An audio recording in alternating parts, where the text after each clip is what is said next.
এখানে প্রথম অঙ্কটি লক্ষ্য করো, একটি সমদ্বিবাহু ত্রিভুজের সমান বাহুদ্বয়ের প্রত্যেকটির দৈর্ঘ্য দেয়া আছে 20 সেন্টিমিটার এবং উহাদের অন্তর্ভুক্ত কোণ, অর্থাৎ যে দুটি সমান বাহু দেয়া আছে যাদের দৈর্ঘ্য দেয়া আছে 20 সেন্টিমিটার, সেই বাহু দুটি পরস্পরের সঙ্গে 30 ডিগ্রি কোণ উৎপন্ন করেছে।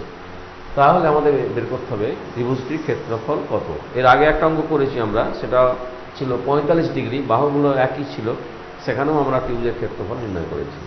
এখন এই ত্রিভুজের ক্ষেত্রফল নির্ণয় করতে গেলে আমাদের যেটা জানতে হবে কি না, ত্রিভুজের ক্ষেত্রফলের যা সূত্র, প্রাথমিক যে সূত্র, হাফ ভূমি ইন্টু উচ্চতা।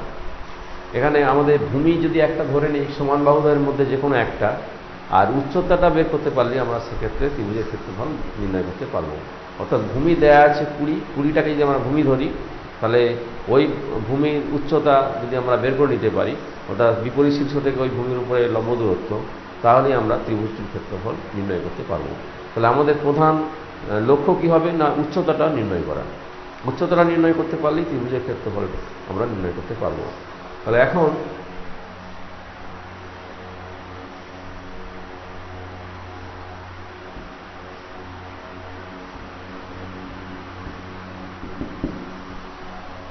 ত্রিভুজটা যদি আমরা আঁকি,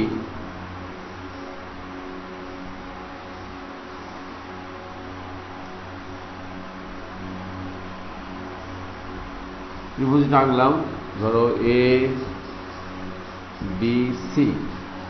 এখানে দুটো বাহু দৈর্ঘ্য দেওয়া আছে সমান বাহুদ্বয় 20 সেন্টিমিটার আর 20 সেমি, অর্থাৎ এ বি এবং এসি দুটি বাহু দৈর্ঘ্য দেওয়া আছে 20 সেন্টিমিটার করে, আর এদের অন্তর্ভুক্ত কোণ দেওয়া আছে কত না 30 ডিগ্রি। তাহলে আমরা যে কোনো একটা বাহুকে ভূমি ধরলাম, ধরছি বিসি, এসিকে ভূমি ধরছি আমরা। তাহলে এসির উপরে লম্ব দূরত্ব বা উচ্চতা আমাদের নির্ণয় করতে হবে। উচ্চতাটা আমাদের আগে বের করে নিতে হবে। উচ্চতা আগে প্রথমে আমরা অঙ্কন করছি।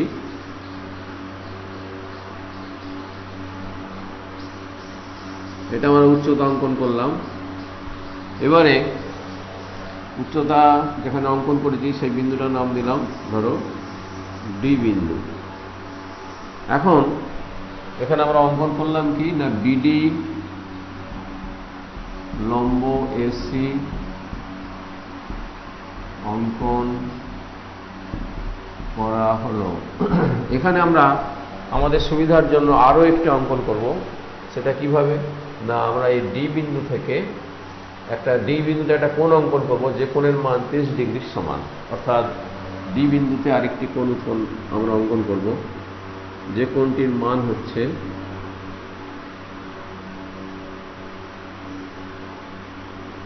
অর্থাৎ এটা হচ্ছে 30 ডিগ্রি।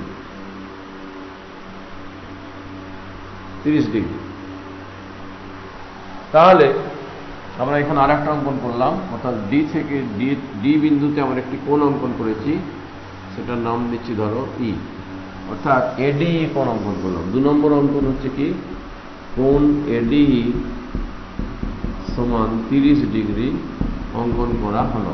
30 ডিগ্রি আমরা অঙ্কন করলাম। এরপর আমরা লিখতে পারি যে ত্রিভুজ এডিই এর এডিই কোণ সমান ইএডি কোণ, অর্থাৎ যে কোণটা দেয়া আছে এই দুটো কোণ সমান, এটা অঙ্কন অনুসারে এটা আমরা অঙ্কন করেছি। অতএব এই ত্রিভুজটা হচ্ছে একটি সমদ্বিবাহু ত্রিভুজ, অর্থাৎ আমরা বলতে পারি এই সমান ইডি, এই সমান ইডি। এখন এই সমান ইডি, এইটাকে ধরে নিই আমরা যদি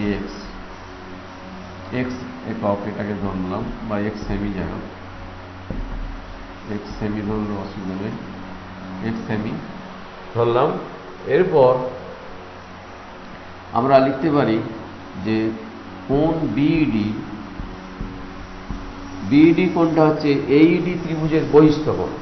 বিইডি কোণটা হচ্ছে এইডি ত্রিভুজের বহিস্থ কোণ।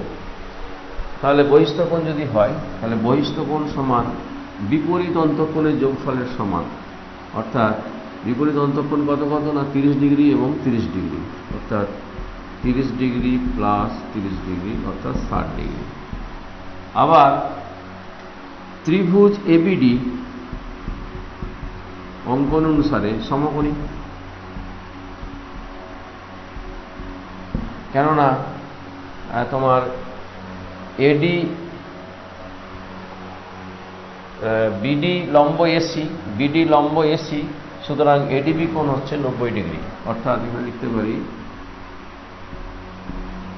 এডিবি কোণ সমান 90 ডিগ্রি। সেই কারণে এবিডি ত্রিভুজটি হচ্ছে সমকোণী ত্রিভুজ।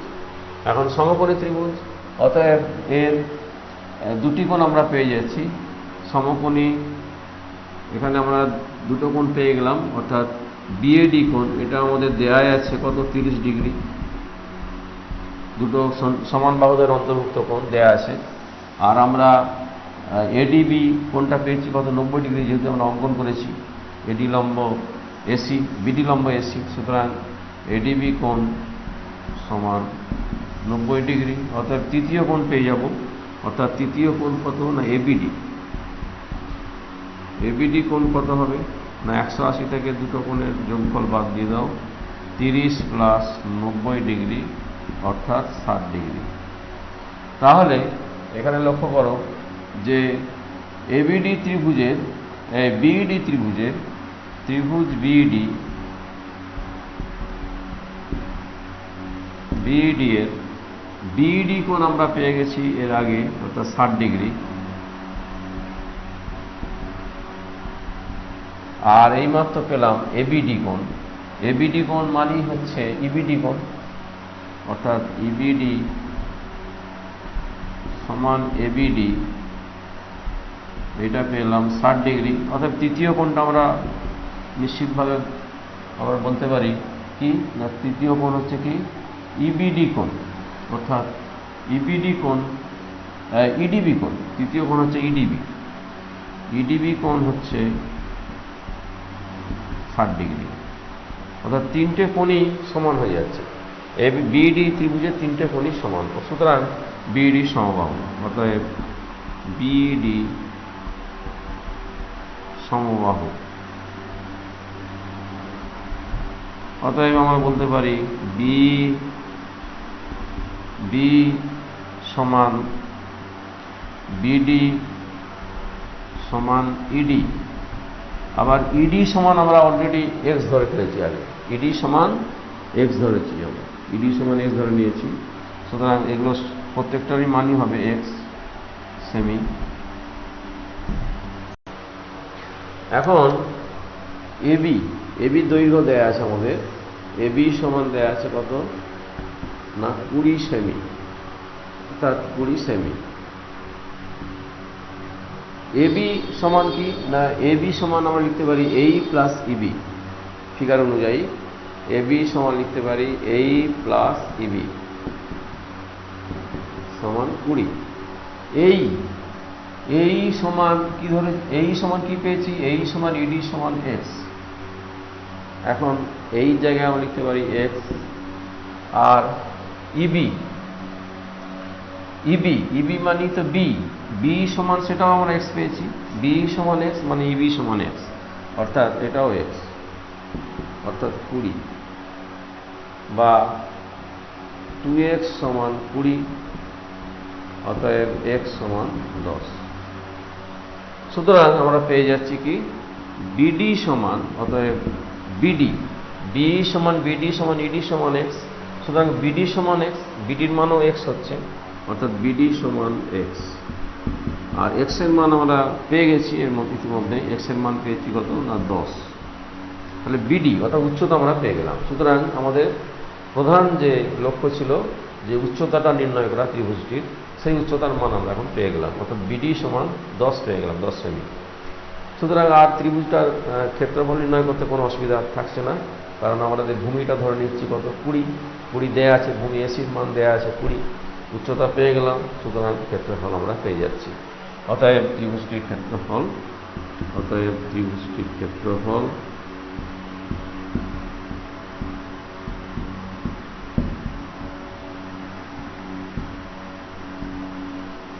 হাফ ভূমি ইন্টু উচ্চতা। ভূমি কত না ভূমি হচ্ছে এসি, উচ্চতা কত না বিডি, অর্থাৎ হাফ ইন্টু এসি 20, বিডি কত না 10, অর্থাৎ 10, অর্থাৎ 100 বর্গ সেমি, এত বর্গ সেমি।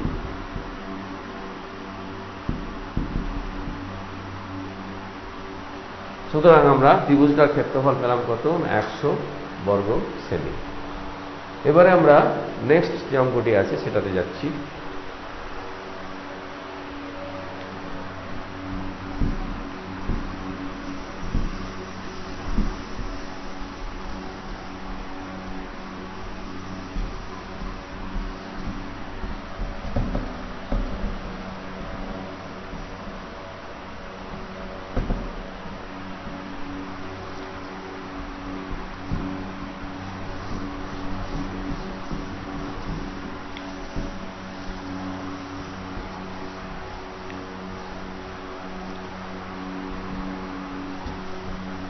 এবারে আমরা দ্বিতীয় অঙ্কটিতে যাচ্ছি। দ্বিতীয় অঙ্কটা হচ্ছে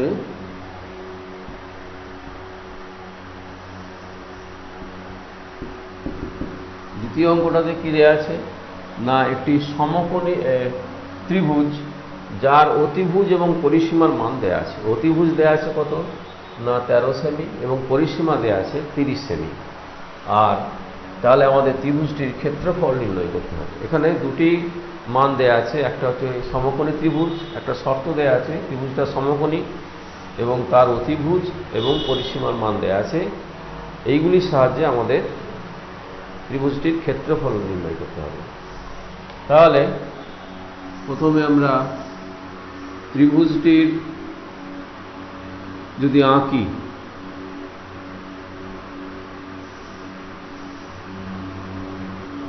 ত্রিভুজটা আঁকলাম, এটা সমকোণী ত্রিভুজটি দেয়া আছে, এর অতিভুজের মান, এটা অতিভুজ, অতিভুজের মান দেয়া আছে 13 সেমি। আর আমার দেয়া নেই কোনগুলো না ভূমি এবং লম্ব, অর্থাৎ ভূমি লম্ব কোনোটারই মান দেয়া নেই। এখানে ধরে নিতে পারি ভূমি লম্ব, এটা যদি নাম দিই, ভূমি ধরলাম এ আর লম্ব ধরলাম সি। সুতরাং এর আমরা পরিসীমা নির্ণয় করতে পারবো। পরিসীমা মানে হচ্ছে তিনটে বাহুর যোগফল, তিনটে বাহুর যোগফল, এবং সেই পরিসীমাটা আমাদের দেয়া আছে কত না 30 সেমি। তাহলে পরিসীমা সমান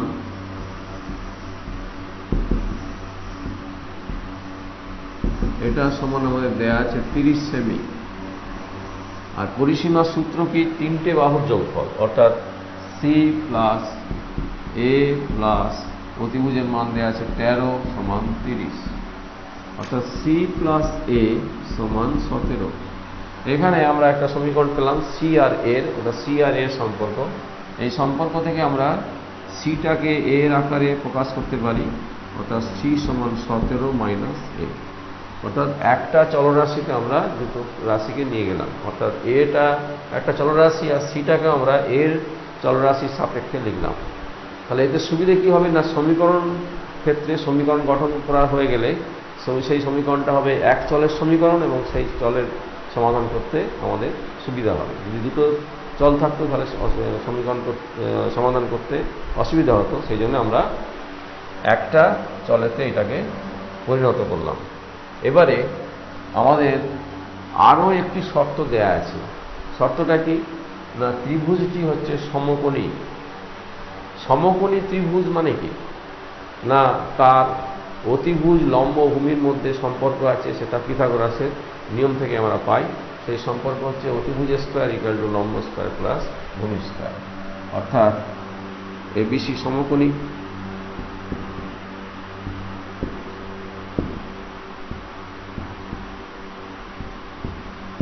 অতএব আমরা বলতে পারি যে অতিভুজ মানে এসি স্কোয়ার সমান AB square plus BC square. AC মানে হচ্ছে 13 square equal to AB square, AB মানে হচ্ছে সি স্কোয়ার, বিসি মানে হচ্ছে এ স্কোয়ার, অর্থাৎ 169 70 মাইনাস সি এর মান আমরা এর আকারে যেটা পেয়েছি সেটা বসিয়ে দিলাম, 17 মাইনাস এ তার square plus square, 169 equal to এটা স্কোয়ার ভাঙলে কি হয়, স্কোয়ার মানে 17 square 289 minus 2ab, a minus b whole square, square minus 2ab করলে কত, 2 into 17 into 34 plus b square plus square দেওয়া আছে আমার। তাহলে 169টাকে যদি আমরা একদিকে আনি অর্থাৎ 2 square minus 34a plus 289 minus 169 equal to 0, অর্থাৎ 2 square minus 34a plus 120 equal to 0। 2 যদি কমন নিয়ে নিই আমরা, a square minus 17a plus 60 equal to 0, অর্থাৎ a square minus 17a plus 60 equal to 0। এটা পেলাম। এখানে আমরা a square minus 17a plus 60 এই রাশিটাকে আমরা কি করতে পারি না, মিডল টার্ম ফ্যাক্টর করতে পারি, উৎপাদকের বিশ্লেষণ, অর্থাৎ মধ্যসহগ বিশ্লেষণে আমরা উৎপাদক করছি। এটাকে a square minus 17a plus 60 equal to 0, a square minus 12a minus 5a plus 60 equal to 0, a common নিলে a minus 12 minus 5 a minus 12 equal to 0। সুতরাং a minus 5 a minus 12 equal to 0। তাহলে এর দুটো মান আমরা পাচ্ছি, এ সমান 5 12, এ সমান 5 এবং 12। এখন এ যদি 5 12 হয় তাহলে বি কত হবে, বিটা হবে সি 17 মাইনাস এ, অর্থাৎ 17 থেকে 5 বাদ দাও, অর্থাৎ এক্ষেত্রে তখন 12 হবে, এ 5 হলে বি 12 আর এ 12 হলে বি হবে 5। 17 মাইনাস এ, 17 মাইনাস 12 মানে 5। সুতরাং এখানে আমরা যে কোনো একটা সেট মান আমরা গ্রহণ করতে পারি, 5 12 12 5, কেননা না সমকোণী ত্রিভুজের ক্ষেত্রফল মানে হচ্ছে হাফ ভূমি ইন্টু উচ্চতা, অর্থাৎ হাফ লম্ব ইন্টু ভূমি। এটা লম্ব আর ভূমির গুণফলটা একই থাকবে। এ বি আমরা যাই চয়েস করি না কেন, 5 12 চয়েস করলেও তাদের গুণফল 60 হবে, 12 5 চয়েস করলেও তার গুণফল 60 হবে। সুতরাং আমরা যে কোনো একটা চয়েস করতে পারি এখানে মান হিসেবে। সুতরাং ত্রিভুজের ক্ষেত্রফল, এবিসি ত্রিভুজের ক্ষেত্রফল, এবিসি এর ক্ষেত্রফল সমান হাফ ভূমি ইন্টু উচ্চতা, অর্থাৎ হাফ এ, আচ্ছা এখানে আমি এটা বি লিখেছি, বি না হয় এটা সি হবে, কারণ সি সমান 17 মাইনাস, এটা সি ধরেছিলাম, অর্থাৎ সি এর মান হচ্ছে 12 5, এর মান 5 12 হলে সি এর মান হবে 12 5। সুতরাং এবিসির ক্ষেত্রফল হবে হাফ ইন্টু এ ইন্টু সি, হাফ ইন্টু এ ইন্টু সি, ভূমি ইন্টু উচ্চতা। তাহলে ভূমি এ 5 ধরতে পারি, আর সি 12 ধরলাম, অর্থাৎ 30 বর্গ সেমি। আবার এ 12 সি 5 ধরলেও একই রেজাল্ট আসবে, অর্থাৎ সেক্ষেত্রেও ক্ষেত্রফল আসবে 30 বর্গ সেন্টিমিটার। যাই হোক, তাহলে আমরা এটা পেলাম যে এই সমকোণী ত্রিভুজটির ক্ষেত্রফল হচ্ছে 30 বর্গ সেমি।